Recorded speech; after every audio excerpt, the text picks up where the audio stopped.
Very good afternoon class six. कैसे हैं आप लोग? I hope all are fine. सभी लोग घर पे रह करके पढ़ाई कर रहे होंगे और जो चीज़ें समझ में नहीं आ रही होंगी उनको आप नोट कर रहे होंगे कॉपी पे। चलिए बेसिकली आप लोग जो है today we will discuss about the further things in the jute, है ना। जूट में हम पढ़ रहे थे, तो जूट में जो चीज़ें थी आपने कल पढ़ा, कॉटन को पढ़ा, okay. And now we will discuss it in detail about the jute. उसके बाद देखते हैं। सभी बच्चे ध्यान दीजिए इधर। The stems of the harvested plants are immersed in water for a few days. Jute क्या होता था?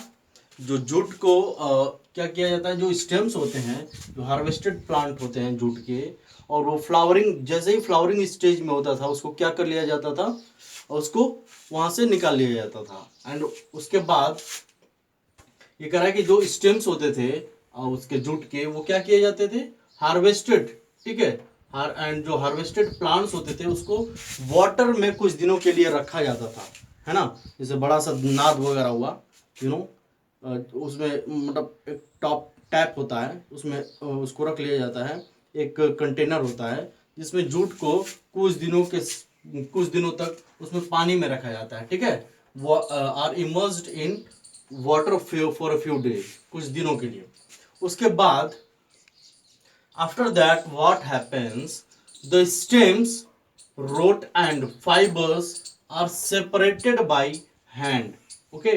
उस जूट को पानी में कुछ दिन छोड़ने के बाद उसमें का जो जूट के साथ जो जूट रोट होता है, ठीक है, यहाँ पे कह रहा है स्टेम का रोट जो होता है, स्टेम का रोट और फाइबर्स को अलग कर दिया जाता था, ठीक है। फाइबर्स अलग हो जाता था और इसका स्टेम का रोट अलग हो जाता था, ठीक है। यहाँ रूट नहीं है, ये रोट है, ठीक है, ध्यान दीजिएगा। ROT, road.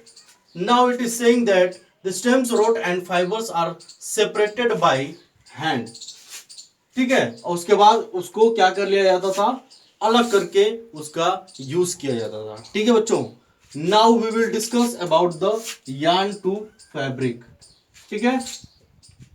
चलिए आगे हम देखेंगे about the yarn to fabric. कह रहा है कि अब ये धागे से फैब्रिक का निर्माण कैसे होता था उसको हम देखेंगे, ठीक है। चलिए देखिए इधर, there are many ways by which fabrics are made from yarns, ठीक है। उसके बहुत सारे तरीके, ऐसे तरीके होते थे, ठीक है। ऐसे बहुत सारे तरीके हैं जिससे फैब्रिक्स जो होता है वो yarn से बनता है, ठीक है। Fabrics are made from yarns. Clear guys? Now let's see. The two main process are wearing and knitting. इसको ध्यान में रखिएगा अपने जहन में हमेशा। दो जो तरीका होता है, जो दो मेन प्रोसेस होता है, वो होता है वेयरिंग का और निटिंग का। इसको हम पढ़ेंगे, ठीक है, अभी पढ़ेंगे about the wearing and knitting. ये होता क्या है, what it says, what does wearing mean, okay. So there are the two main process, ये दो प्रमुख क्रियाएं हैं, ठीक है। Let's see about the wearing in activity 2. Activity 2, just imagine, okay. I have not shown on the board, but later after completing this I will show on the board, okay, about the activity 2, what was there in activity 2.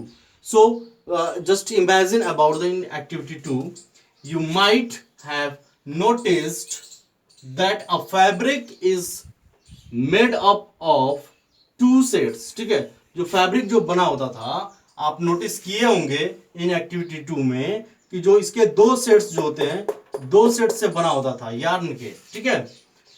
To sets of yarn together to make a fabric is called weaving, ठीक है। अब यहाँ क्या कह रहा है कि जो in activity 2 you might have noticed, आपने ये ध्यान दिया होगा, that A fabric is made up of to sets of yarn.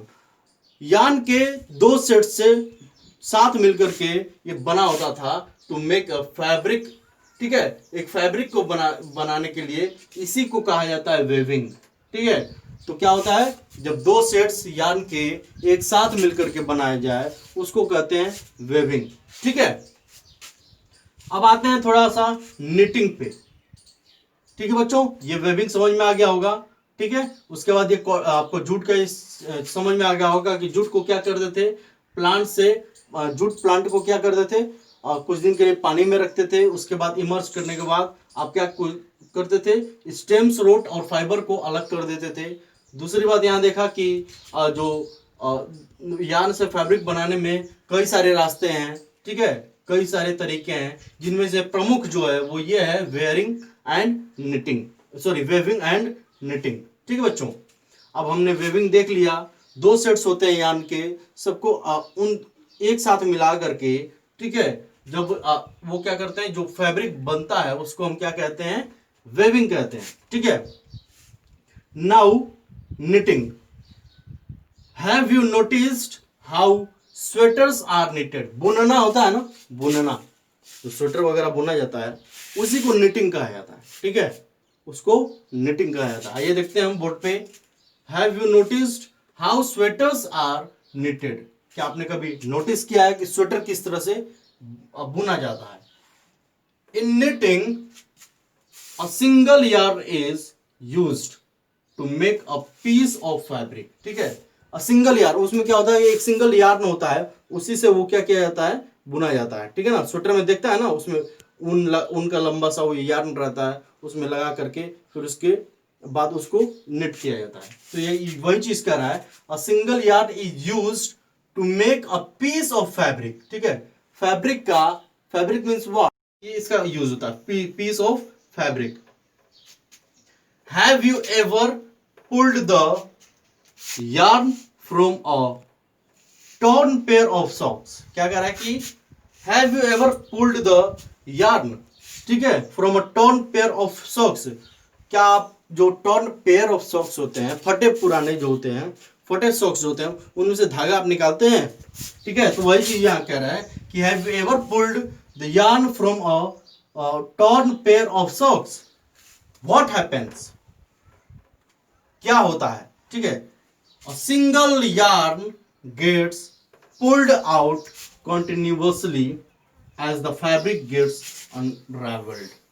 ठीक है, अब क्या होता है, a single yarn gets pulled out continuously as the fabric gets unraveled। अब क्या होता है कि अगर उसमें से एक को खींच के निकालें तो बारी बारी से अगर खींच के हम निकालते जाएं तो जो फैब्रिक होता है वो बिल्कुल ओपन हो जाता है। वो क्या हो जाता है, अनरावेल्ड, मतलब वो एक साथ जुटा नहीं रहता है, फिर वो स्प्रेड हो जाता है। ठीक है, यही चीज कह रहा है। Socks and other many other clothing items are made up of knitted fabrics. ठीक है, और सॉक्स होते हैं या फिर अदर जो आइटम्स होते हैं वो निटेड फैब्रिक्स होते हैं। ठीक है, उनको मेड ऑफ निटेड फैब्रिक्स, उनको बुन करके बनाया जाता है। ठीक है बच्चों, जस्ट लाइक हमारे जो हैंकी ले लीजिए, ठीक है, बहुत सारे ऐसे हैंकर, मफलर ले लीजिए, आप जो सर्दी में कैप पहनते हैं उसको ले लीजिए, तो जितने भी ये सब है निटेड आइटम्स हैं। Okay, now knitting is done by hand and also on machines।